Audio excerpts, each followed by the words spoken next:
lost the screen. Yeah. Yes, Maharaj. I'm sorry, I was trying to go live on YouTube. So, yeah, we're here now, Maharaj. I'm sorry for that. Okay, Dharma Palona Rupatim Satu Samrad Vihats Charvaham Saksad Mahar Bhagavatam Rajasir Haya Medaya Chutrit Shrama Yuto Dino Navamach Japam Arhati. Translation.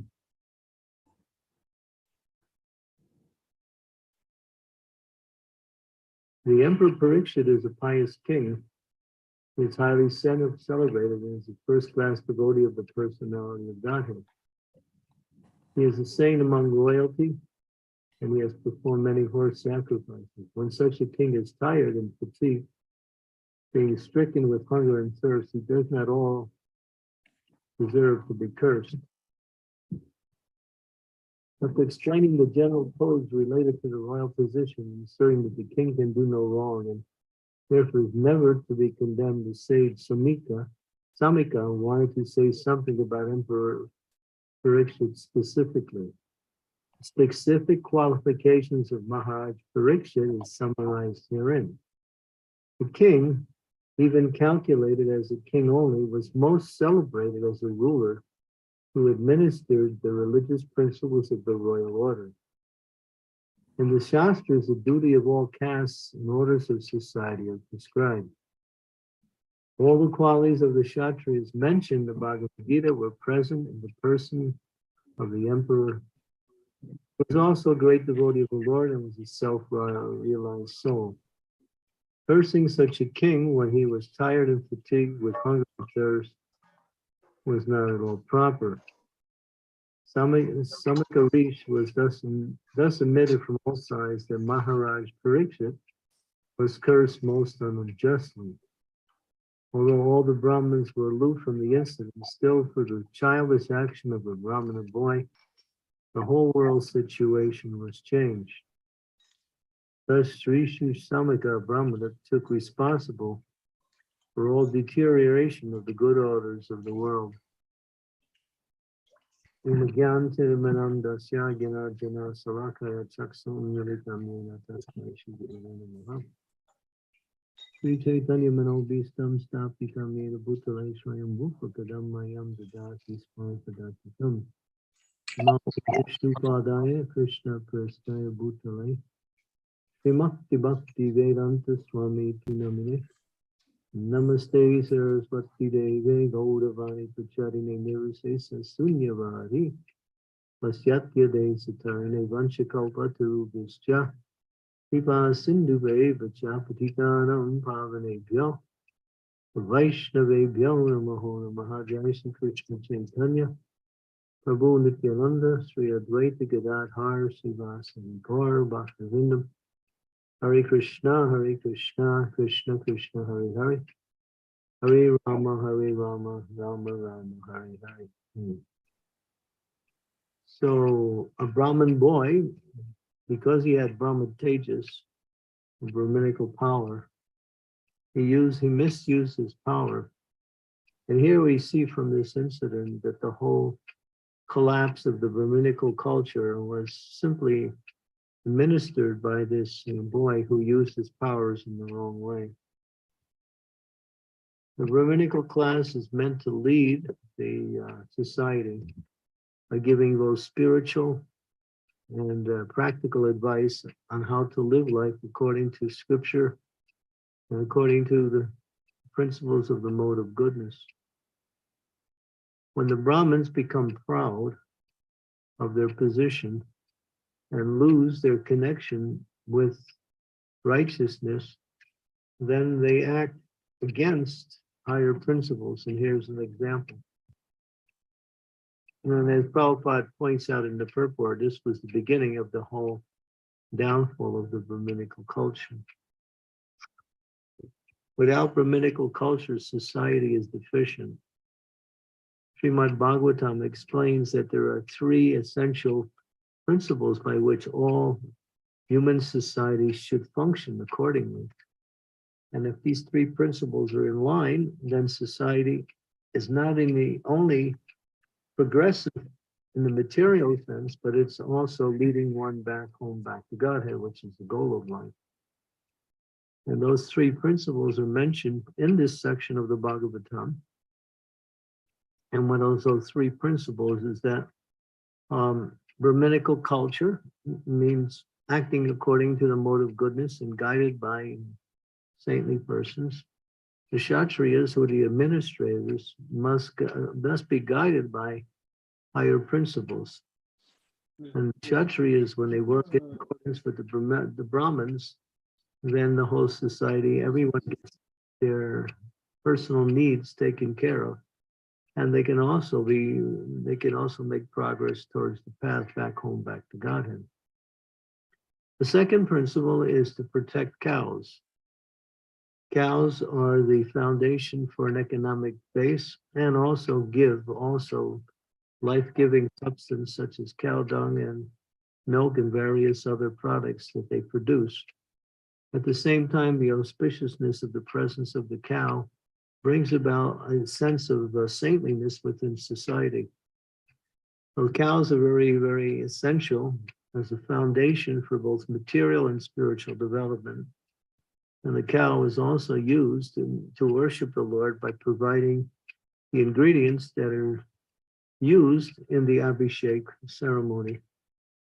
So cows, and of course, when we can speak further about cows, we find that the cows are very dear to Krishna, and Krishna's planet in the spiritual world is called Goloka, planet of the cows.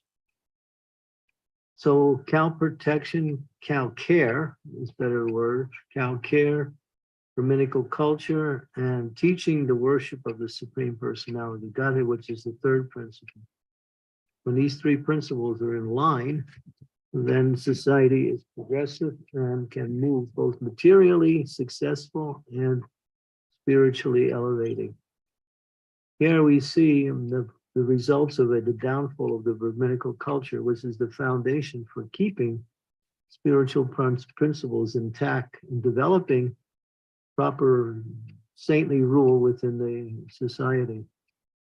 So how was it possible this young boy, he was only 12 years old, he cursed such a powerful king for no apparent reason?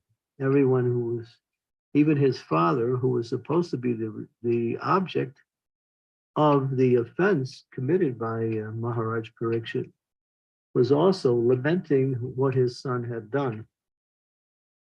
He didn't even agree with that. But there was a higher principle that is not mentioned here, but which is the foundation, is that in order to speak the Bhagavad Gita, SRIMAD Bhagavatam, Krishna arranged for this situation to happen. Just like he arranged for Arjuna to be put into illusion and ask questions that he would never even think of as a saintly person and as a Kshatriya. But that was also Krishna's arrangement to give the world the great text called Bhagavad Gita. Now here, in the same way, this knowledge is being disseminated through two persons, Maharaj Parikshit and Sukadeva Goswami. Obviously, the punishment was not in line with the so-called offense. In fact, it was not even an offense. But for higher principles, and Maharaj Parikshit, he had the power to counteract the curse, but he didn't do it because he saw this as the hand of the Supreme Lord. And therefore, he took the opportunity to retire from worldly affairs, gave up his kingdom, gave up his family connections, sat down on the banks of the Ganga, and for 7 full days heard from from Sukadeva Goswami, all the way up through the 12 cantos of Srimad Bhagavatam.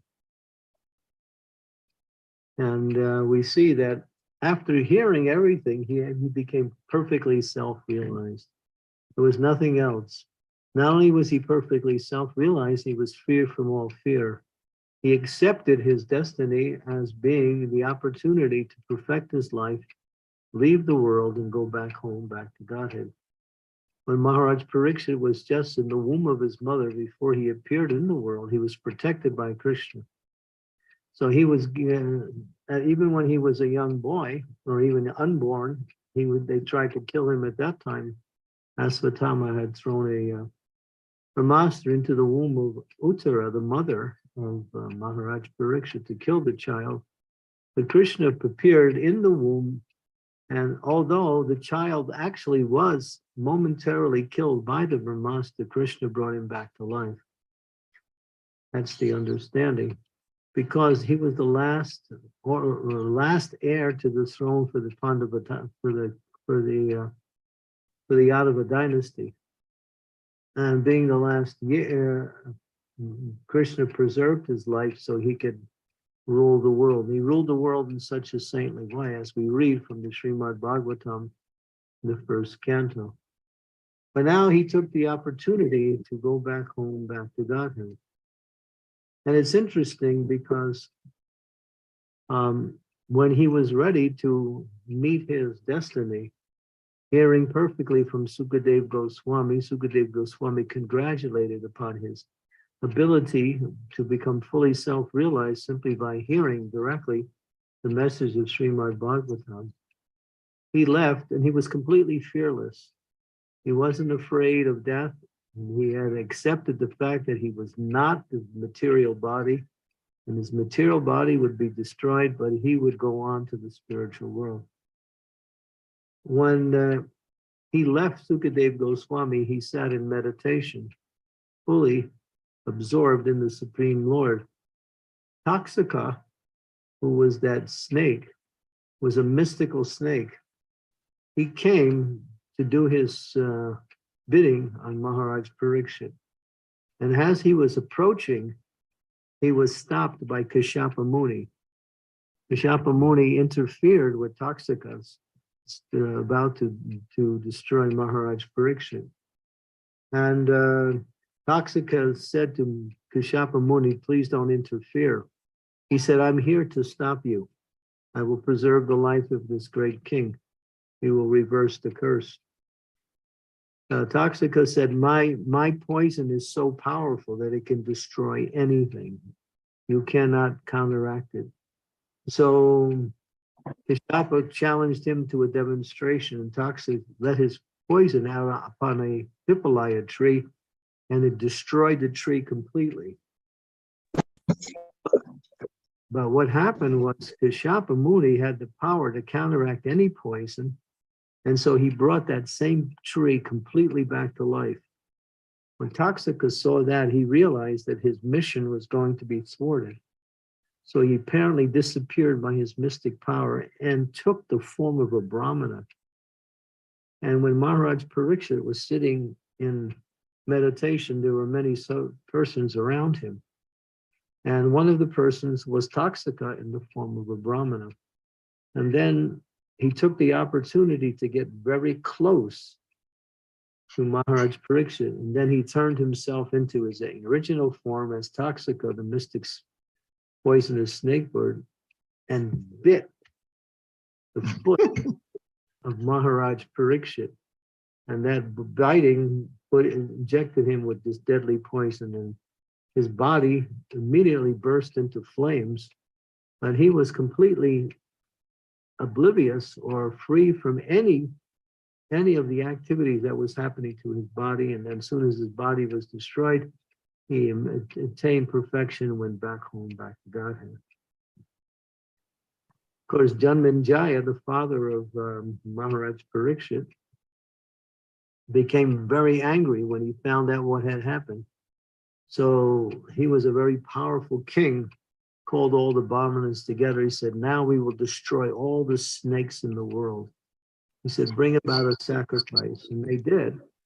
And they chanted the mantras, and all the snakes were falling into this fire of sacrifice. Taksaka realized what was happening. He realized his life is at threat. So he went to Indra, and he went to Indra for protection. And Indra gave him protection. And at that point, he was given protection by Indra. And then Janmejaya continued his yagya to throw both Indra and Toxika and all the devas into the fire. So the story goes on.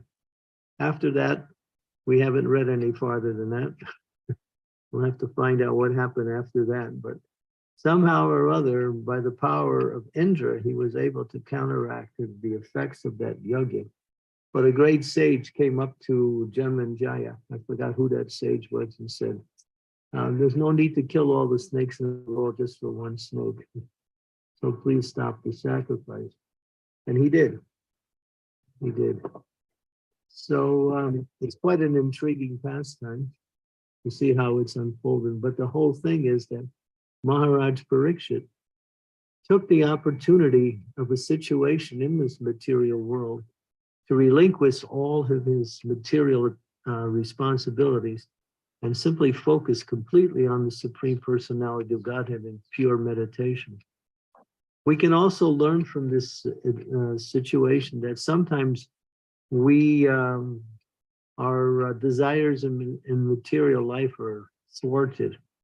We get reverses, or maybe we even get deadly sicknesses, or we get something very unpredictable in our life. Then a devotee can think, oh, actually, here's an opportunity to become detached from everything material.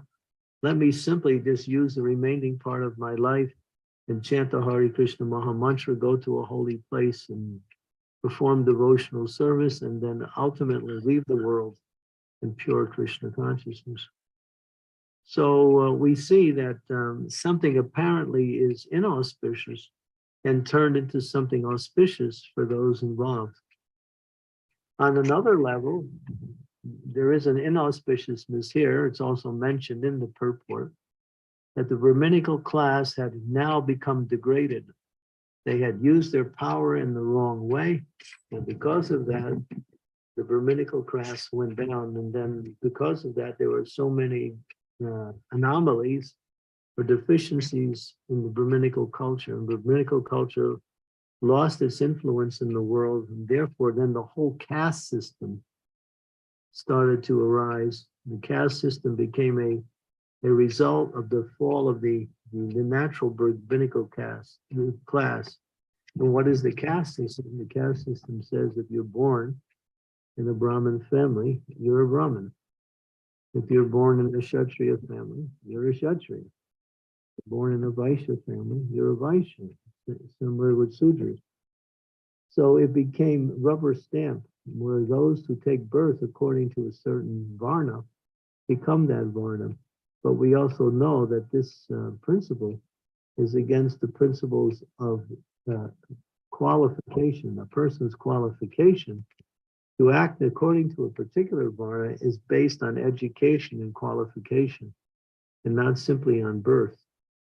And this is brought out in the Shastras. Krishna also explains that even if one is born in a lower family, if they exhibit the qualities of a higher Varna, then they should be seen in that way. And if one is born in a high Brahminical family, but then they should be designated that in that way. So we see how, and nowadays even the Brahminical culture is somewhat lost due to this incident that happened so many thousands of years ago. The Brahmins have now become beggars and are surreptitiously taking the position of leadership without the proper qualifications.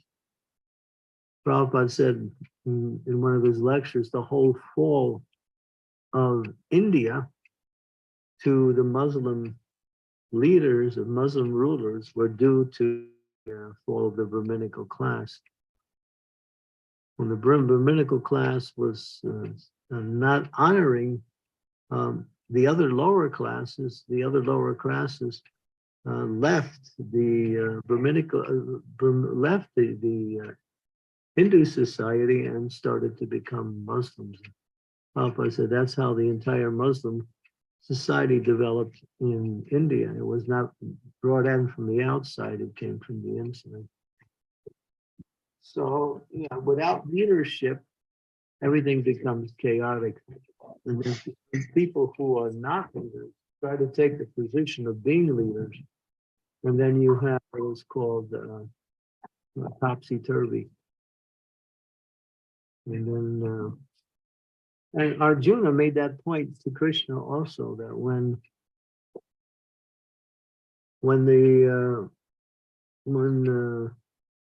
the leaders in society, or the men in society, he made a broader statement, are killed and the women are unprotected, then because the unprotected women will be victimized by unscrupulous men, then you have what a class called Varna Sankara, or those persons who are simply interested in exploiting women for their sense gratification. Then you have a class of unwanted children who are coming not from Brahminical sources, but from all other lower sources throughout the different universes.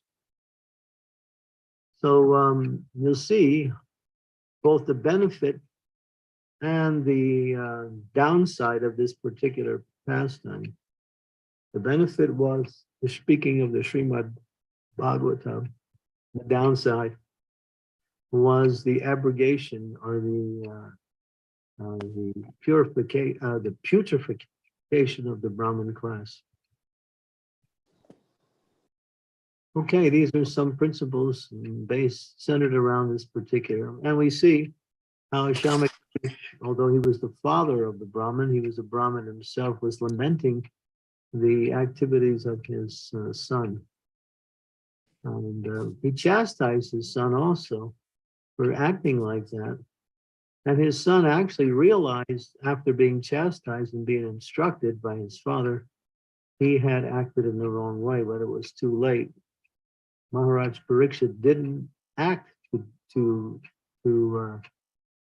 try to counteract the curse. He simply accepted it as the will of the Lord, and this led to the speaking of the Srimad Bhagavatam and the liberation of Maharaj Parikshit back to the spiritual world.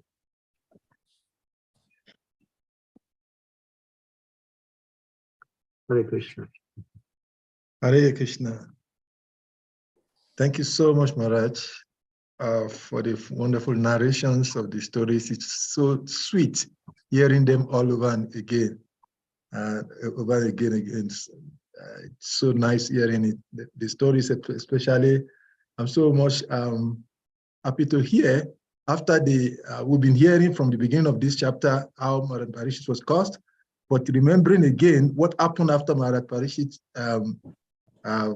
was bitten by the snake. Hearing about the past times gives a lot of refreshing memory. Thank you so much, Maharaj.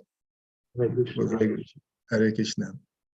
So, devotees, if there are questions or comments, please kindly indicate by using the hand emoji or raising our hands directly to indicate a question. So, Maharaj, I have a question.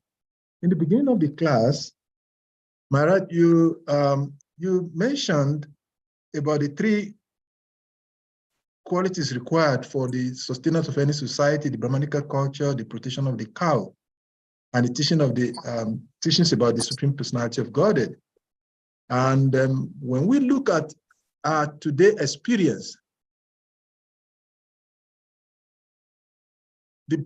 according to Wikipedia, there are about 1.2 million Hindus, followers of Vedic tradition. But we know that practically when we talk about Brahmanical culture, it is almost very near. When we look at the population of Krishna consciousness devotees also globally, it is very small compared to the society at large. And probably this is what is creating so much of the turmoil we're finding in the world. What can we do, Maharaj, to reduce this effect of Kali, since some of these principles are not in place? Yeah, well, that's what Prabhupada was thinking when he started the Krishna consciousness movement, is that he first focused on wanting to create a class of brahmanas in the world who can have all the qualities that are needed for leadership and guide the rest of the society.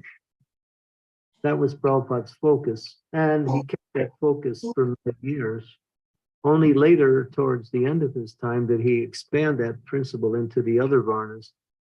But the whole Krishna consciousness education was based on Brahminical education.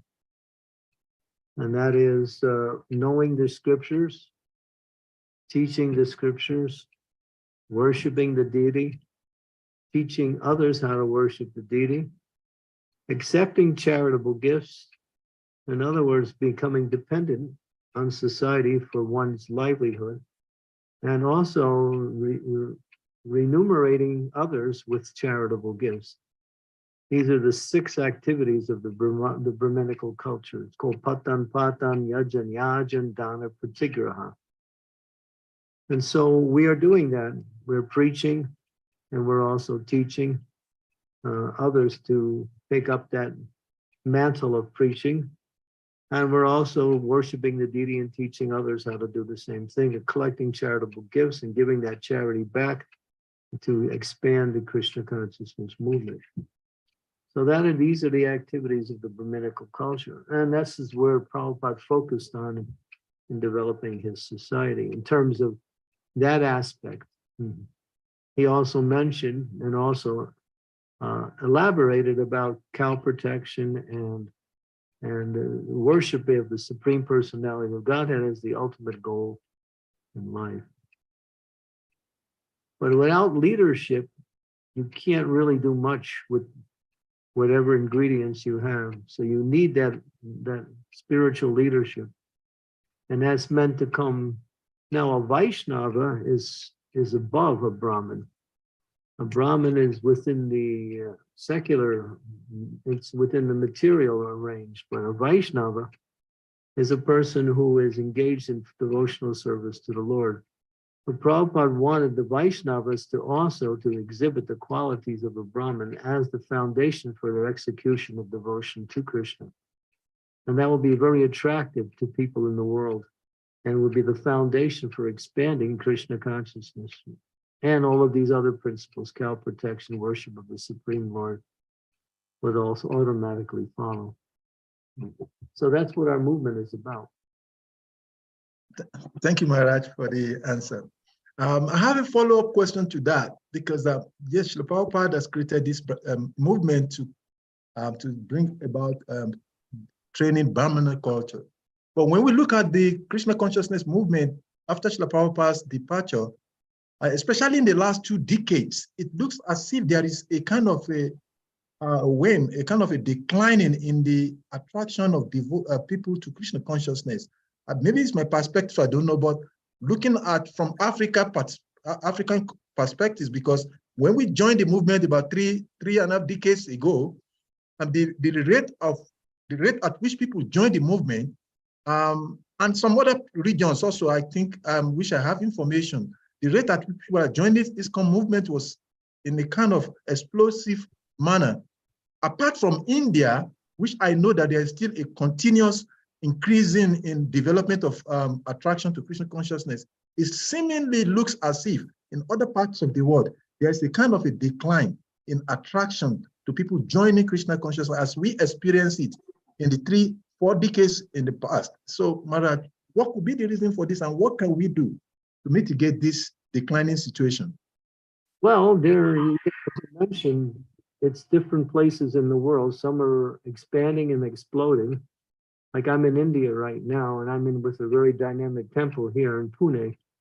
And we're doing programs with youth, we're doing programs with the congregation, we're doing programs with temple devotees.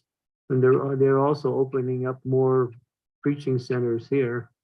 You go to Delhi, we have 15 temples just in Delhi alone.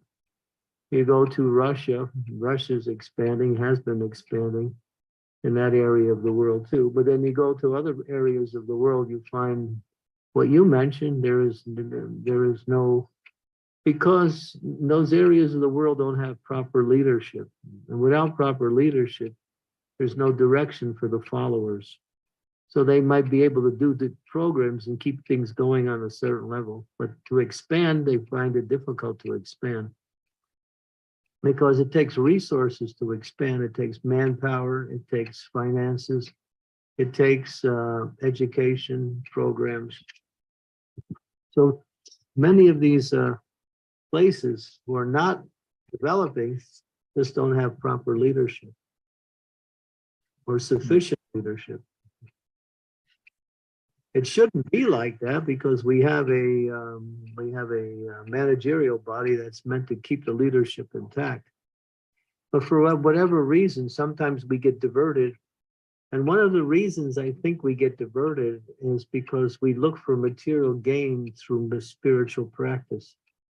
You know, how much the money is coming on, it looks like the success we're having.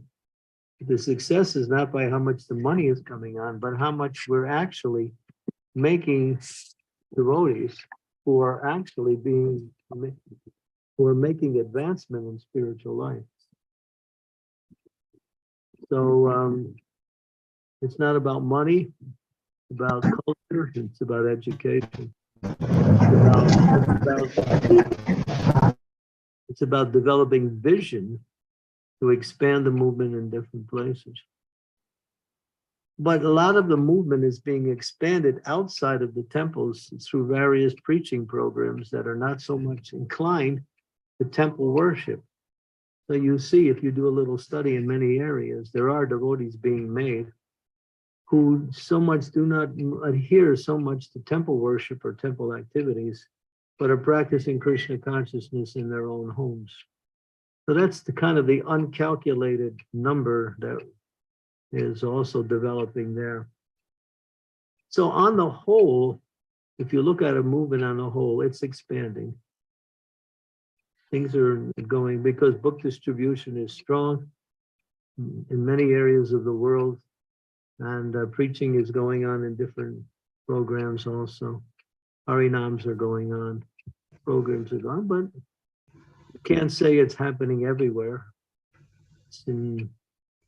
But in general, things are happening and programs are going on and expanding.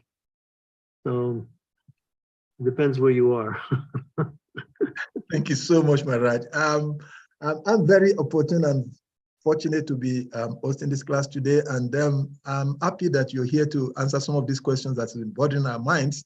But before going further, Mother Supanishad, Sri Supanishad is up, so I'll give the opportunity to her to ask what question she has. Shri Supanishad. Please can you me? Maharaj, Hari Hari Bol.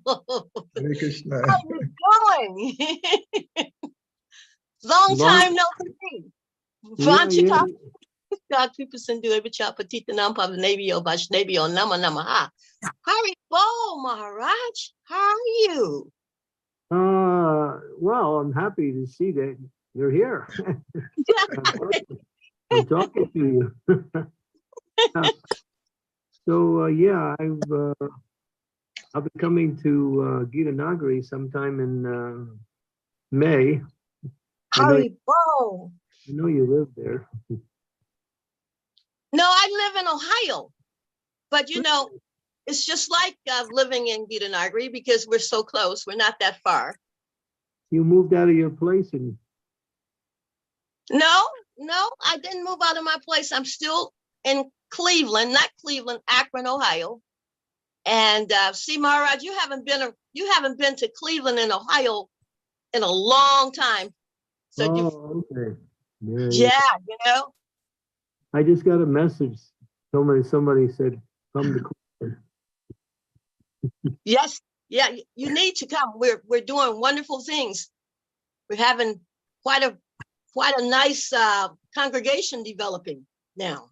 So have to come. Maharaj, how is your health?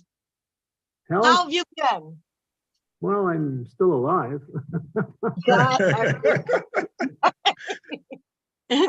And sometimes I look like I'm not so alive, but other times I feel very alive. Well, you look fantastic. I just wanted to ask you how you were doing, because I haven't saw you, and it was just a pleasure and a treat just to see you and to hear you. And I do have a question. My question is about you mentioned that the fall of the Brahmin culture was because it was arranged pretty much. Did you say that the reason Krishna arranged for everything to fall because we were entering the age of Kali Yuga? And he arranged for Srimad Bhagavatam to be spoken. But the fall of the Brahminical culture came with the activity of that one Brahmin boy. Mm-hmm. And that snowballed from there. And that's what's being illustrated and mentioned in that purport. And Shamagrish is lamenting that situation. He's a Brahmana. He's a superior position in his son, but he can see now that the Brahmanas will misuse their power. And that's the whole thing. They misuse their Brahminical power. Okay. So where can you spoke a little bit about other things in that pastime that I wasn't aware of. So I guess we can go to the Srimad Bhagavatam and get all of the details. You're so thorough, Maharaj.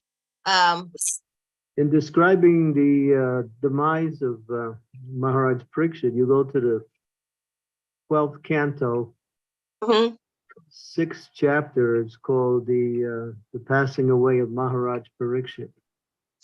Okay. Thank you very much, Maharaj. I can't wait to see you in May. Haribol. Guys, Maharaj, is there any way I can get your email address? Yeah. Can I have it, please? Yeah, we can arrange for you to give the email address. I'll give it to let me see, who do I know that you can give it I can give it to. Tell me somebody who I can give it to. Let's see here. I know you're very close to everyone, so I'm not. Oh, what about Chandra? Chandra, he's always speaking highly of you. When I haven't talked to him in a little bit, but can you give it to Chandra? It's already, he has it already. Just contact Chandra, he'll give it to you. Okay, thank you, Maharaj. Thank you very much. Thank you, nice to see you. And to see other great souls here. I'm looking at Jana Vatsal there. She's there. What a surprise, Jana Vatsal. So good to see you, Maharaj. Hare Krishna. How's your family? What did you say? How's the family? Good, good. Thank you. Yeah. They're listening in. Good, good, good. Thank you for your class. Thank you for being there. We got Jagannath Pandit. Your father is online right now. He's smiling big. He's Hare Krishna, Maharaj. My old preaching buddy in jails. We used to go to jails together. Yeah. 3-hour drive away. Yeah, I remember that was quite a hike, a 3.5-hour drive from Nagari. We'd do anything in those days. Yeah. Maharaj, it's so good to see you. I do have one question. I was thinking about this pastime of Maharaj Parikshit and how he even from being in the womb, he was being attacked, and then perfect devotee, the example of leadership, and then this curse happened. Now, of course, he's a pure devotee, and he's going to see everything that happens as Krishna's will. Mhm. And even as trying to bring it to devotees today, like for myself, it's the tendency is to think that, well, Krishna, I'm doing so much for you. You know, I'm giving my life, I'm making sacrifices. Why are you making these terrible things happen in my life? You know, the tendency is to think in that way. So how do we not counteract the curse, but counteract that mentality?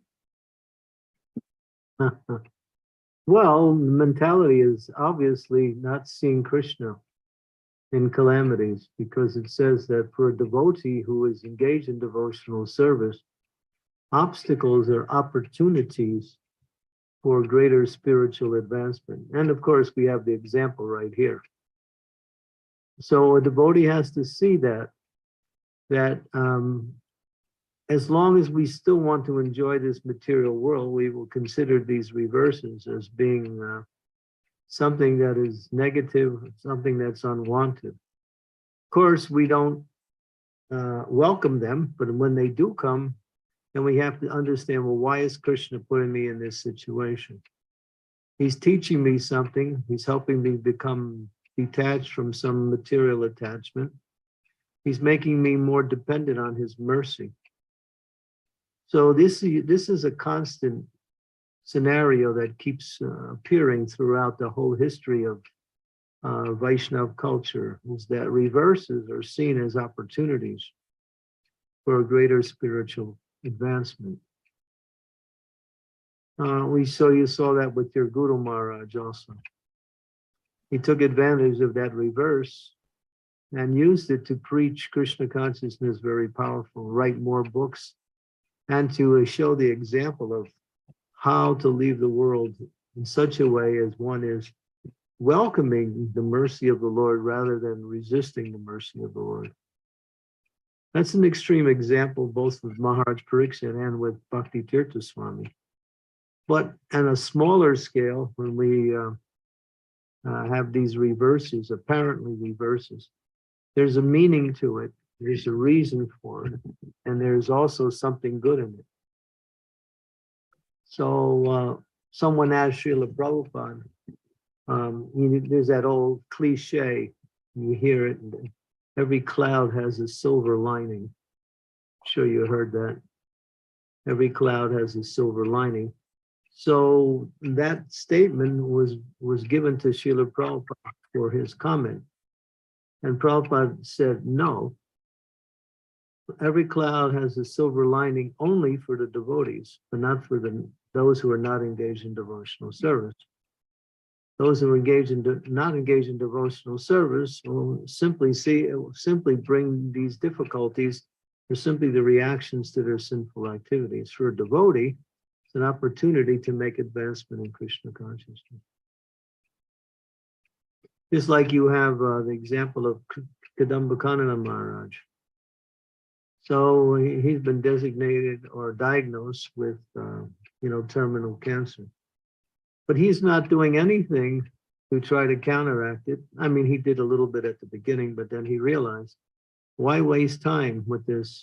Better to stay engaged nicely in devotional service, finish my life up in full devotional service, and try to reach the spiritual world, instead of running after this doctor, that doctor, and specialist, and this cure and that cure. And I spoke also to other senior devotees in relationship to him, and they also congratulated him for his decision. So he's obviously he's using this opportunity to go deeper into his own devotional service, stay fixed, and continue to preach Krishna consciousness. So, but for us, who get these smaller little obstacles, they're just teaching us something, that's it. Something we need to learn, something we can use for the benefit. The Prabhupada said, and he quotes, he said, for a businessman, a good businessman, when the prices go up, he makes profit. When the prices go down, he makes profit. When we were in the lockdown for the coronavirus, many devotees became more Krishna conscious than ever. Many devotees started to preach even more so and spread Krishna consciousness even faster. Many devotees were able to do things that they couldn't do when they were actively engaged in Krishna consciousness. And they took the advantage of this, what we say, seclusion to expand their Krishna consciousness or fulfill their desires to perform certain services. So that's an example of intelligence, how to use something that is apparently negative for something. And you can only do that with Krishna consciousness. Because Krishna consciousness is, it's a win-win game. You can't lose.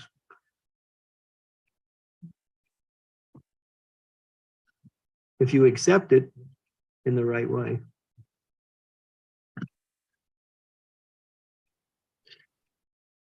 Thank you so Maharaj. much. Thank you so much, Maharaj, for that beautiful tips on how to deal with challenges in our devotional life. And that leads me to my next question, Maharaj. While you're answering the questions, my last question, Maharaj, you said two things, and which what is not working and what is working. What is not working is that maybe leadership gap is there in some of those areas where there are things. So we leave that aspect of not working things. But you spoke about something which is interesting to me, that in some other places that are kind of a preaching that we have so many people reading Prabhupada's book, maybe following some of the principles of Krishna consciousness, but they're not regular members of the movement. I do a lot of interfaith preaching at different levels, global levels, and I've been worried. And then when you said this, it pricks my mind, because one of the things that has been challenging for me is that most of these people at this different level, United Religious Initiative level, United Nations levels, all of these levels platform, I had the opportunity to preach there, and they take books. But most of these people at that level don't want to become regular devotees. But somehow or the other, they read the books, they take some parts of the Krishna consciousness principles.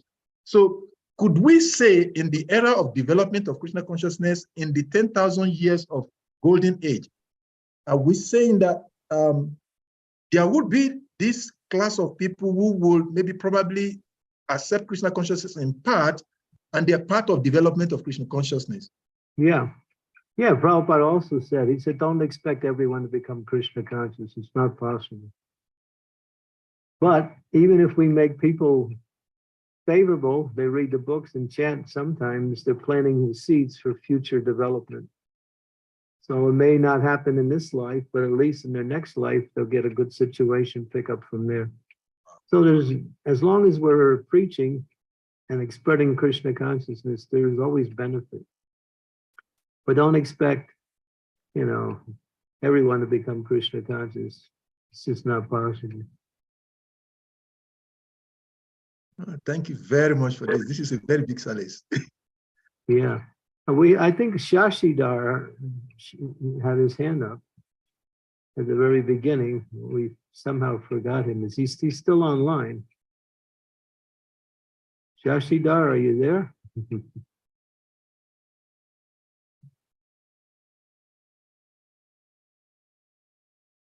Well, he's there, and I can see his emblem, but I don't see him. So anyway. Yeah, he had his hand at the very beginning, yeah. Yeah. David Key, you're here. Okay, so Hare Krishna Maharaj, so happy to see you. You got the whole family here now. We're just missing Chintamani, huh?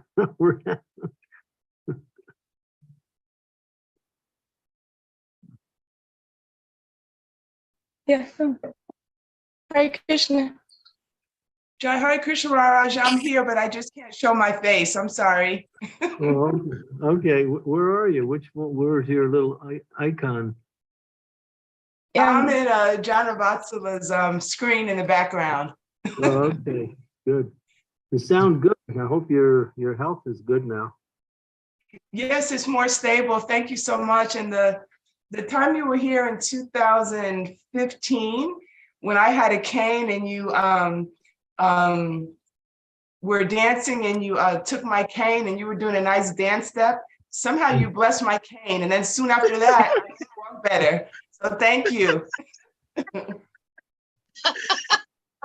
I think your cane blessed me also.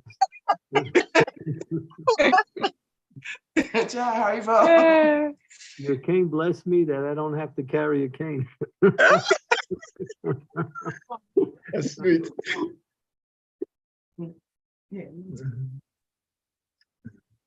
Yeah, I remember that.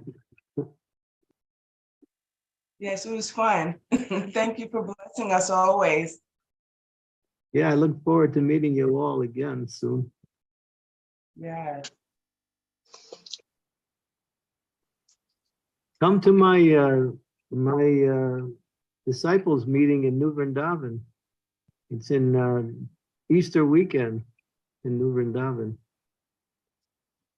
Oh. Yes, April 7th to April 10th. And Bhuta Bhavan and Chitti Shakti are going to be there also giving classes. Wow.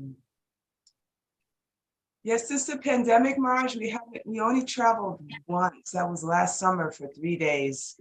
Since my, health is kind of, vulnerable, we haven't traveled so much. But, thank you for those dates. We will, put that down and, see if we can come, because that would be wonderful.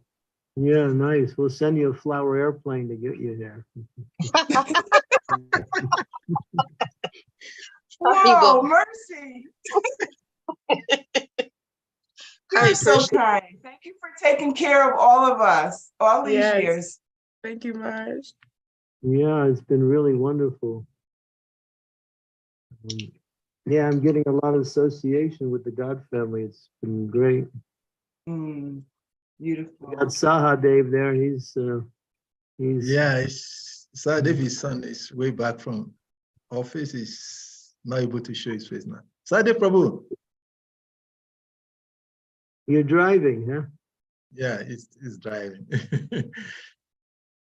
Yes, Maharaj, I'm driving, but it's nice to see you and nice to hear you. Hare Krishna, Maharaj. Hare. Hare Krishna. Hare Krishna. We're looking forward to meeting you in May.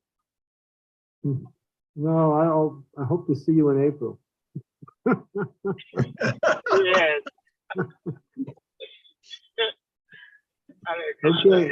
Okay, Shashidhar is back. Hare Krishna. Yes. Yeah, did you have a question? Prabhupada, all glories to you. Thank you so much. Actually, I was having mobile, so I couldn't. I just heard it and I came. I just switched over to other person. Okay. You still have a question? Oh no. Thank you so much for that. Okay, thank you. Hare Krishna. Hare Krishna Maharaj, please, I know it's very late in India. Please, if you could give me your mercy. I wanted to have one question before you go, Maharaj. Sometimes it's somehow very difficult to bear the disappearance of one's spiritual master. How do one deal with this? Sometimes I couldn't just find a way to live. I just feel so helpless. Feeling separation from the spiritual master's departure. So at this kind of a moment, what is the best advice you have for one to deal with this? Well, we write books about this subject. It's not a small thing. One thing you should know that the spiritual master is still personally present with you based on how much you are absorbed in his mission and his instructions. He reasons ill who say that Vaishnavas die that when thou art living still and sound. Vaishnavas die to live, and in living spread the holy name around. So a Vaishnava disappears from this level to continue with their service to the Lord somewhere else. But they never leave those who are dedicated to them. But it's up to us. Now we have to make a greater effort to stay in contact with them. And that means we have to get out of the neophyte position and come to the position of Madhyamadikari and actually take up the role of preaching.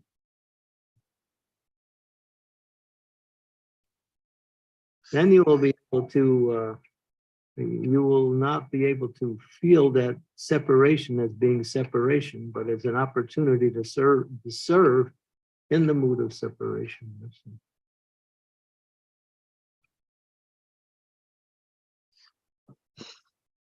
Thank you, Maharaj.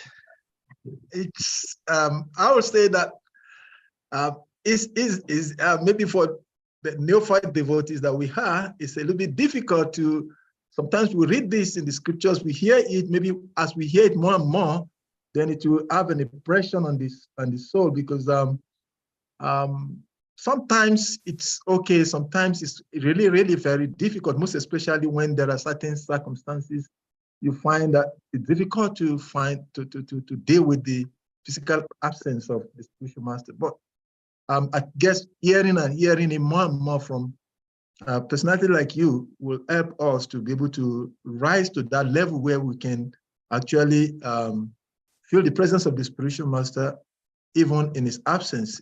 But it could be very difficult sometimes, Maharaj, really, really difficult. But we'll keep trying. Because the spiritual master speaks through different avenues, different venues. So if you're connected with him through devotional service, you'll hear his voice in through different situations, through different persons. And he'll be talking to you through these different mediums. And if you're attuned to that, you'll be able to connect with him and actually get further instructions and guidance. The spiritual master never leaves a disciple, but he apparently seems to leave. And that's just to bring the neophyte devotees to a higher stage and to get rid of the insincere devotees. That's why he leaves. The ones who are insincere will fall away. Those who are sincere will make progress even after the spiritual master leaves.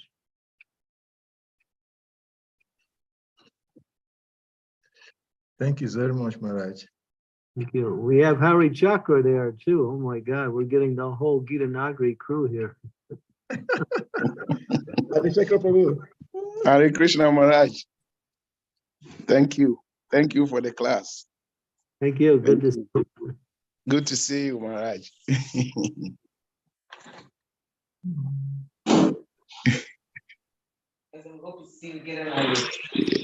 We hope to see you in Gita Nagari, Maharaj. All right, but I'll invite you first to New Vrindavan.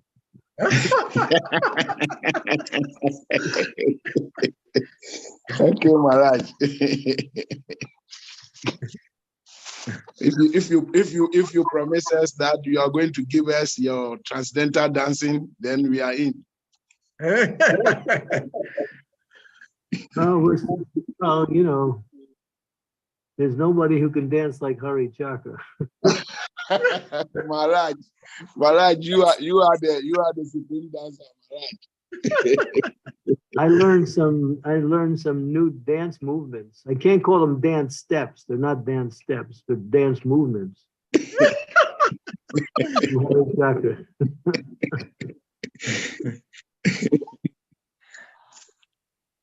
Yeah, I try to somehow or other follow in your footsteps, but I wasn't able to keep up.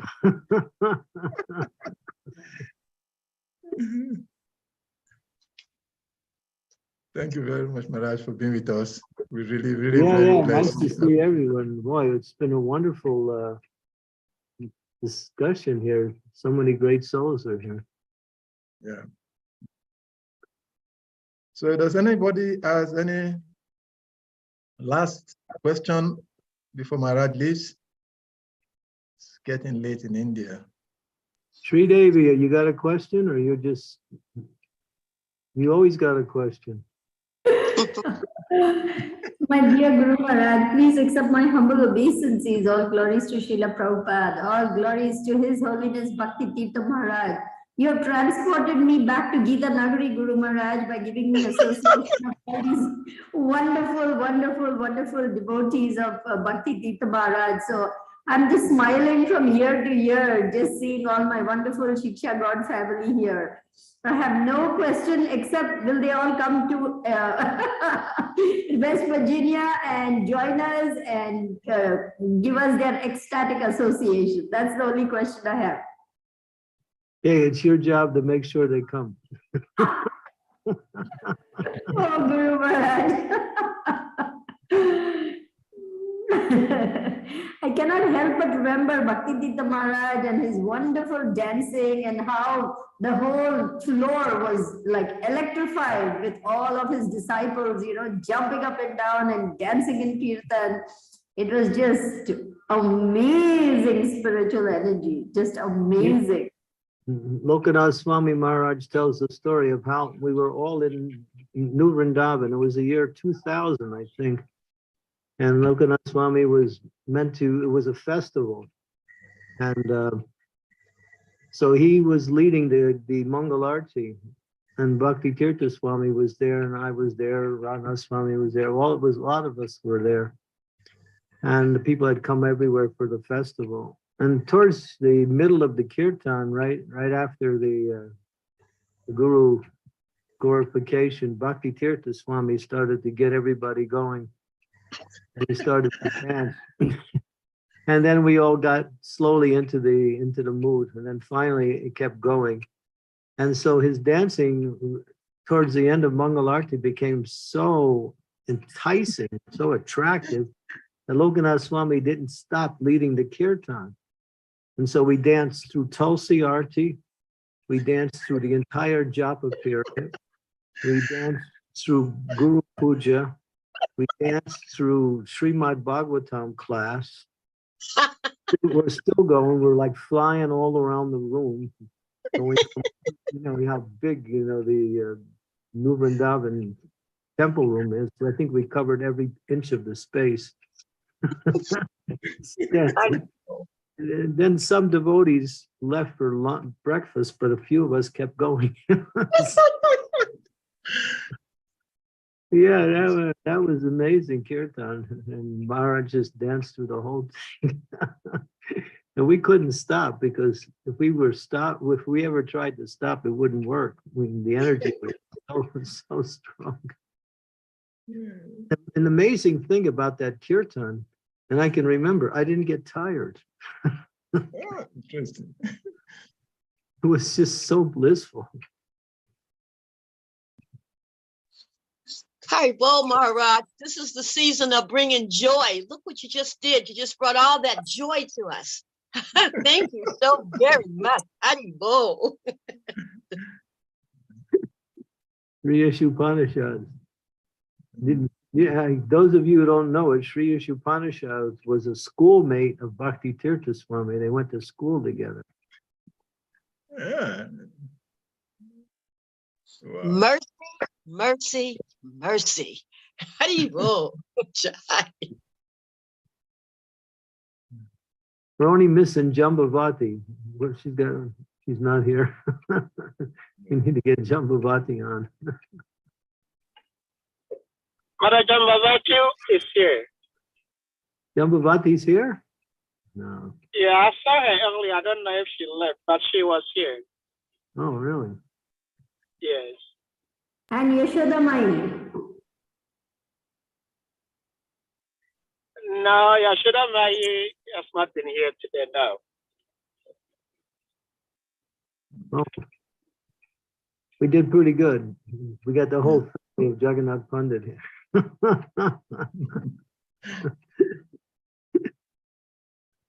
Thank you so much, Maharaj. We're so blessed to have you. I'm just happy to be here with all the devotees. Thank you for organizing this program. Thank you, Maharaj. Is our life. just discussing and hearing about Srimad Bhagavatam, and we won't have to touch this material energy. Thank you so much, Maharaj, by your mercy. Hare Krishna. Hare Krishna. So if there are no other questions or any comment from any devotees, I think we'll allow Maharaj to go so that we can. But before we go, as our usual routine here, we request all of the devotees to please kindly all unmute themselves and let us loudly chant the loudest of Hare Krishna Mahamantra to appreciate Maharaj for giving us this life. Hare Krishna, Hare Krishna, Hare Krishna, Krishna, Hare Krishna, Hare, Hare Hare, Hare Rama, Hare Rama, Rama Hare Hare. Pakarubhyascha kripa sindhubhya sivascha patitanam